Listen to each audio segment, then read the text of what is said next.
Bueno, muy buenas tardes para todos. Muchas gracias por haber venido. Estamos aquí, déjenme presentarles a Alfredo Rosso, mítico periodista de rock. Empezó escribiendo en las revistas Mordisco, Expreso Imaginario, Cerdos y Peces. Vaya nombres, ¿no? Unos cuantos. Y hoy se lo puede escuchar por radio en la Casa del Sol Naciente, en la Rock and Pop, y la Trama Celeste por la M750. ¿Cómo empezaste a escuchar rock, Alfredo? Bueno, yo empecé como tanta gente de mi generación escuchando a los Beatles cuando tenía, ponele, 11, 12 años. Y poco tiempo después, como me interesaba mucho el idioma inglés, estaba estudiando para ser profesor, conocí algunas revistas como el New Musical Express, Melody Maker, que venían de Inglaterra por barco. Y me empecé a familiarizar con la historia, con la escena de rock inglesa y estadounidense. Y al mismo tiempo acá en la Argentina empezaba a desarrollarse el rock nacional. O sea que fue como un comienzo que tuvo que ver con toda esa fenomenología que se dio en los años 60. Y además lo que más me entusiasmó es que el rock estaba emparentado con una manera diferente de ver la vida. Y eso fue lo que me sedujo a mis 15, 16 años. ¿Y escribir sobre rock? Y escribir sobre rock tiene que ver con lo que te estaba contando, porque me parecía muy bien esa manera que tenían los periodistas de la época, fines de los 60, principios de los 70, empezaba la crítica especializada del rock. Entonces me gustaba la manera en que todos esos periodistas pioneros, en nuestro país podía ser Miguel Grinberg, por ejemplo, Juan Carlos Kramer, cómo todos ellos empezaron a vincular el rock con toda la contracultura, es decir, con la movida joven que de alguna manera se oponía a esa versión estereotipada y muy gris que se tenía en aquel entonces del joven, ¿no? El joven como un individuo que tenía que adaptarse a, digamos, a lo que la sociedad le dictaba y seguir las carreras que le marcaban sus padres y de alguna manera ser como un peón en el gran juego. Los rockeros desde el principio, si tuvieron una convicción, fue la de no querer repetir la vida de ninguno de sus mayores, no querer repetir la vida de nadie, sino trazar su propia trayectoria. Y eso lo expresaban a través de la música.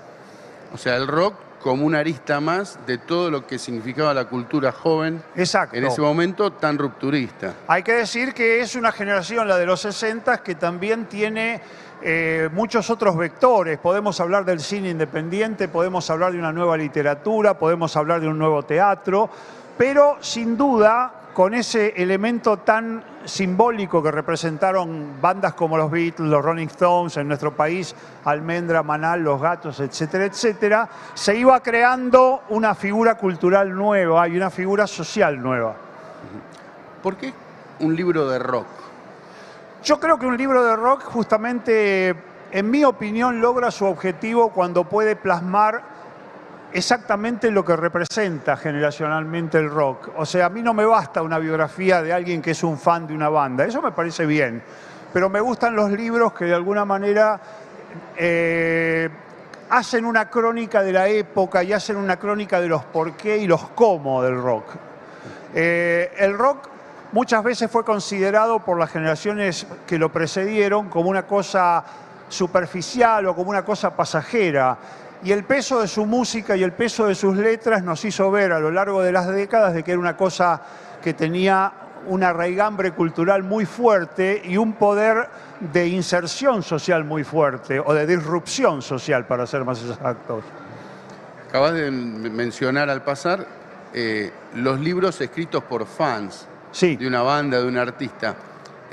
¿A vos qué te parece eso? O sea, ¿los libros están escritos para los fans? A mí me parece, existen los libros de fans, obviamente. Todo el mundo conoce libros que han sido escritos por una persona que adora a una banda, a un solista o a una solista. Pero el punto es que a mí me gustan más todavía los libros donde el escritor puede tomar una distancia acerca del objeto del cual está hablando y reflejar el contexto en que ese artista o esa artista se mueven. Y por eso la selección que yo traje tiene que ver un poco con eso, ¿no? Esto que quiero mostrar a grandes rasgos en este en este pequeño espacio, pero que agradezco mucho, por otra parte, como agradezco a quienes se han congregado aquí. Antes te quería preguntar, bueno, hoy están muy en boga las autobiografías. Sí. De músicos como Keith Richards, Bruce Springsteen. ¿Las has consumido? Sí, yo las autobiografías por supuesto que las tomo con una pizca de sal, porque el que escribe su propia historia tiene todo el privilegio de poder censurar también la propia historia, ¿no? Pero yo creo que siempre son útiles porque pueden dar una perspectiva personal, ¿no? Un día Paul McCartney se miró al espejo y dijo, caramba, yo soy Paul McCartney, ¿no? que es un poco esa sensación de que tenemos de que, bueno, somos parte de una raza, somos parte de una especie, somos parte de un planeta, somos parte de un universo, pero al mismo tiempo somos personas indivisibles y únicas.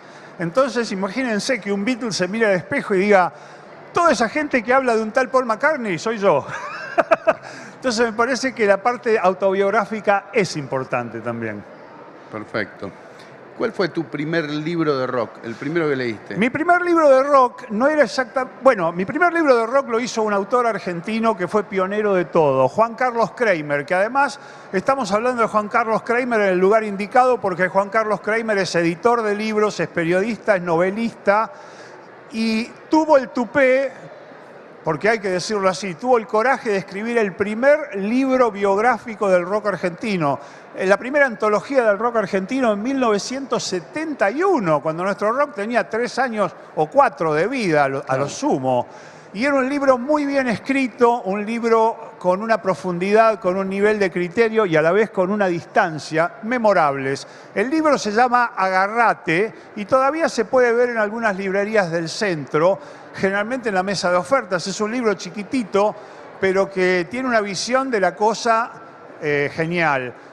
Y quienes no encuentren el libro, pero quieran leer la prosa de Juan Carlos Kramer, les recomiendo un libro que se llama Contracultura, de la serie que él editaba como editor, que se llamaba Para Principiantes, o, aunque más no sea, el comentario del primer disco de Manal, o sea, las notas internas del primer disco de Manal, porque revela un conocimiento y una sensibilidad para la música de ese grupo que es fundamental en la historia de nuestro rock, que hoy en día, con el resultado del lunes, es fácil tener una visión de quiénes son Manal. Pero en aquel entonces, cuando recién estaban grabando su primer disco, Juan Carlos Kramer hizo una radiografía de la banda fundamental. Entonces, Agarrate fue mi primer libro, sí. Y después me influyó mucho un libro llamado The Hippie Papers, en castellano El Libro Hippie, que era una colección de la prensa subterránea de Estados Unidos, de las universidades, que estaba dividido por capítulos que interesaban a la cultura joven: la guerra y la paz, drogas, sexo, música, etc. Y es un libro realmente que recomiendo. Posiblemente se encuentre ya en PDF porque hace rato que no se reedita, pero fueron 2 libros que me influenciaron mucho en 1970-71. Estamos hablando de otro siglo. Curioso lo de Kramer porque recién empezaba el rock nacional. Recién empezaba el rock nacional y él tuvo una visión muy interesante desde el principio, ¿no? Muy perspicaz. En tu caso escribiste un libro sobre Bob Marley. Para la colección para principiantes de Kramer, justamente a pedido de Juan Carlos Kramer. ¿Y qué te interesó de Marley? Lo que me interesó de Marley es un poco la figura de Marley social, más allá de la música, que obviamente me gusta. Me pareció que una persona surgida de un lugar como Jamaica, una isla que fue colonia durante varios siglos, se erigió en un líder mundial con la bandera de la paz, por sobre todas las cosas, ¿no? Más allá de la cultura rastafari, de la cual él era devoto, fue un tipo que siempre abogó por la paz y por la no discriminación de la gente por raza, color, credo o lo que fuere. Entonces, me pareció que era interesante hacer ese libro, que lo pude hacer con mi lamentablemente fallecida esposa Noemí, a la cual aprovecho para homenajear, porque realmente fue notable, y con Polaco Scalerandi, que se encargó de las ilustraciones, que tienen mucho que ver también con el libro, ¿no? Y lo que más me gustó también fue trazar la historia del primer Marley, del que la gente no conoce, porque Marley hacía música desde 1962 y recién trascendió al gran público una década y un poquito más tarde. cuando se globalizó su música. Cuando se globalizó su música. Entonces eso me interesó mucho. Bien, veo que trajiste una serie de libros. Sí. Aquí sí. para comentar, contanos un poco. Bueno, el primer libro que quiero destacar se llama Yo no estoy aquí.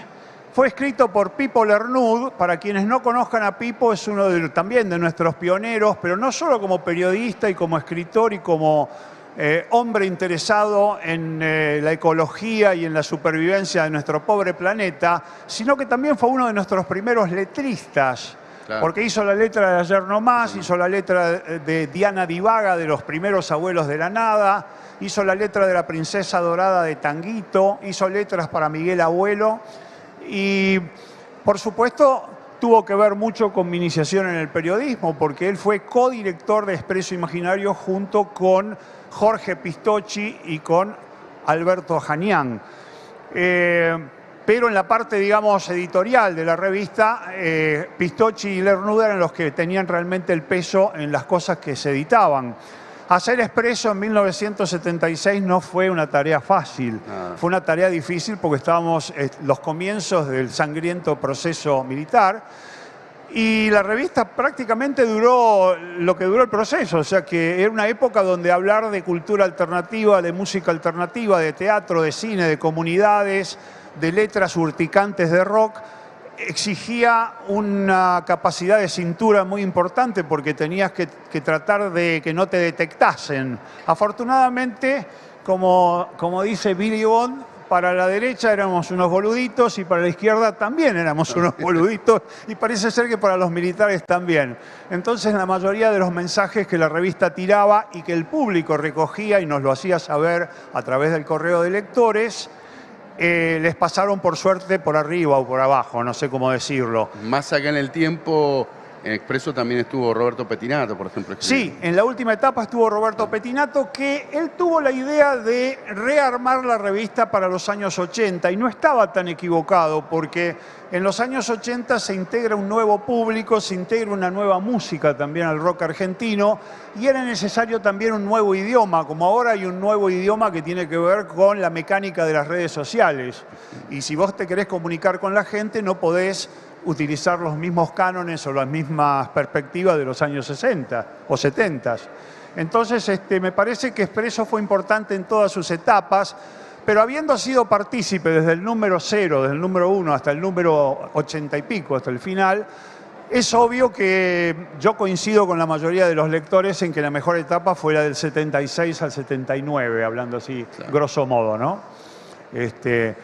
Lo que tiene de importante este libro de Pipo es que es en cierta manera, una autobiografía a través de editoriales, a través de notas, a través de poesía, a través de letras de canciones, a través de cartas que envió desde Europa a su familia, porque Pipo fue uno de esos clásicos personajes jóvenes argentinos que salían a ver el mundo en los años 70, cuando ir a Europa era como ir a Marte, más o menos, porque tenías que irte en un barco o, no sé, hacer como pudieras. Bueno, este libro condensa todas sus experiencias desde que es adolescente, la época de la cueva de Pueyrredón, donde se gestó el rock argentino, y, por supuesto, también hay una reflexión sobre los tiempos que corren. Yo quiero leer apenas un pedacito porque sé que tenemos poco tiempo. Medios pero es una parte que... Ustedes conocen, obviamente, el tema La Balsa, que dice, con mi balsa yo me iré a naufragar. Y acá dice, ¿qué es naufragar? Hay momentos en que el sujeto llega a aceptar que el tiempo pasa sin cuenta. La continuidad de días y noches es solo aparente. El abandono de los lazos de la realidad sistematizada y rutinaria lo sumerge en un mundo propio, generalmente utilizando como trampolín una noche sin dormir en la cual rompe el encadenamiento de la costumbre y depende de su sueño o de su hambre y no de la hora para comer y la hora para dormir. Se sumerge en su propio mundo y comienzan a surgir de su interior deseos que la rutina tapaba, nutridos por el particular impulso de la mente que no se embota, sino al contrario, despierta de una manera nueva y más libre. En ese estado de naufragio comienza la aventura de la mente libre y también de la vida libre. Así que creo que esto es una muy buena explicación de lo que Lito Nebbia dice en La Balsa, cuando dice: con mi balsa yo me iré a naufragar. Perfecto. Los famosos náufragos de Plaza Francia y todo eso. Absolutamente, absolutamente. El naufragio era eso, el naufragio era salir a la vida, salir a la calle sin ningún tipo de preconceptos o de limitaciones. Este otro libro, que también es de la misma editorial, la editorial Gourmet, que tiene bellezas de todo tipo. Yo agarré 2 o 3 que me parecen las más indicadas para esta charla. Son 80 preguntas a Miguel Grinberg. Miguel Grinberg es otro de nuestros grandes pioneros, lamentablemente se nos fue más temprano en este año. Y estas 80 preguntas son preguntas emblemáticas acerca del rock, acerca de la contracultura, acerca de la literatura alternativa. Él estuvo desde muy temprano vinculado con la literatura de los beatniks, de Jack Kerouac, de Ginsberg, de Allen Ginsberg y de William Burroughs y de toda esa gente. Hizo la revista Eco Contemporáneo a principios de los 60 y ya en 1966 entendió el potencial que tenía el rock nacional y se puso al hombro al rock nacional.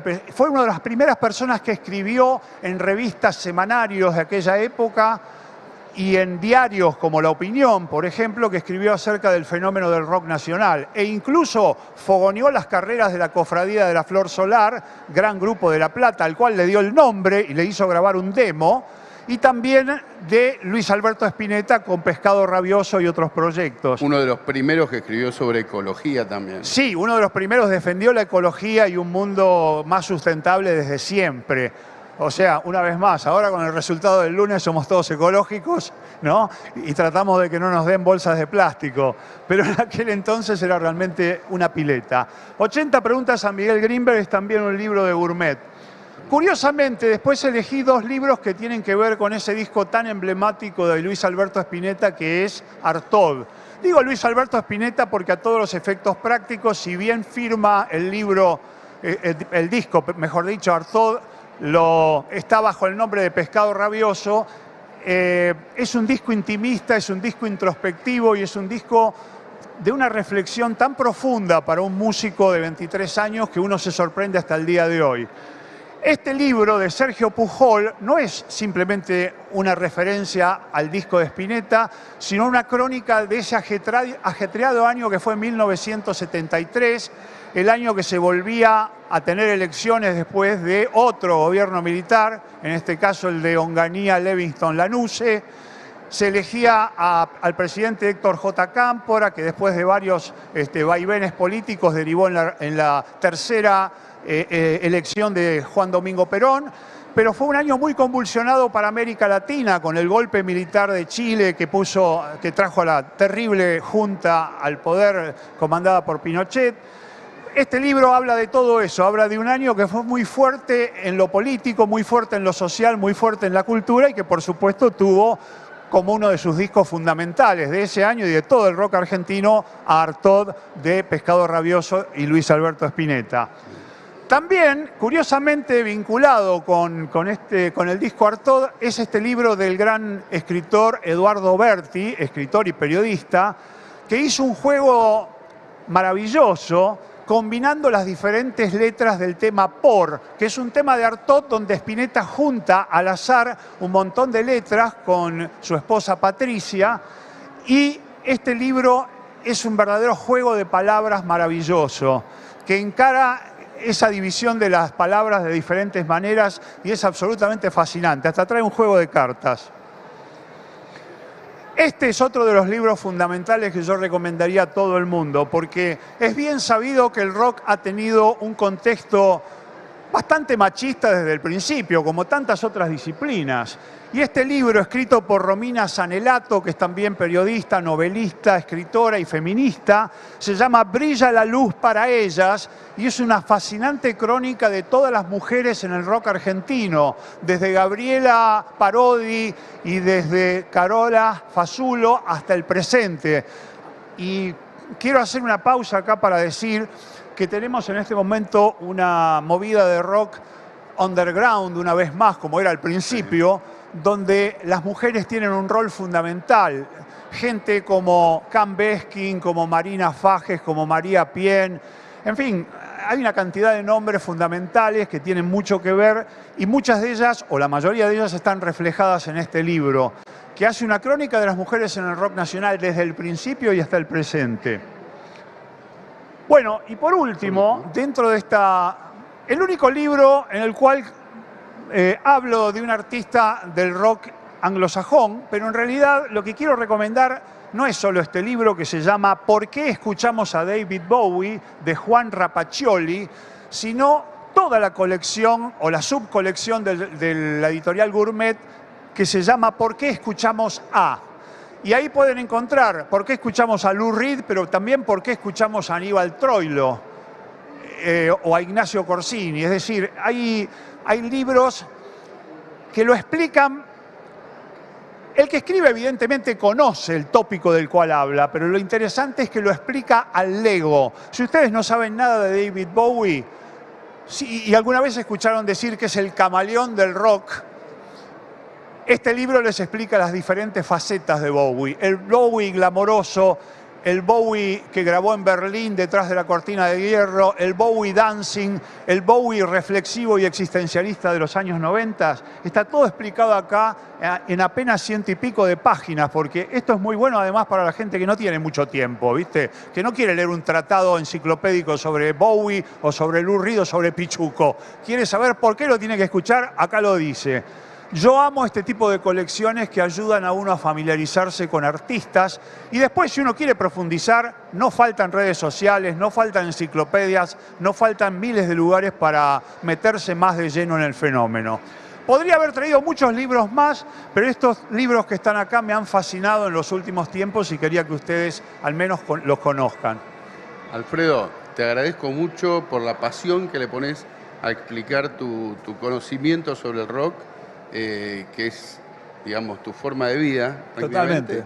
Y bueno, les agradecemos también a los que han participado de esta charla. Muchas gracias. Muchísimas gracias, un placer, por favor. Gracias a Infobae y a todos sus representantes. Gracias.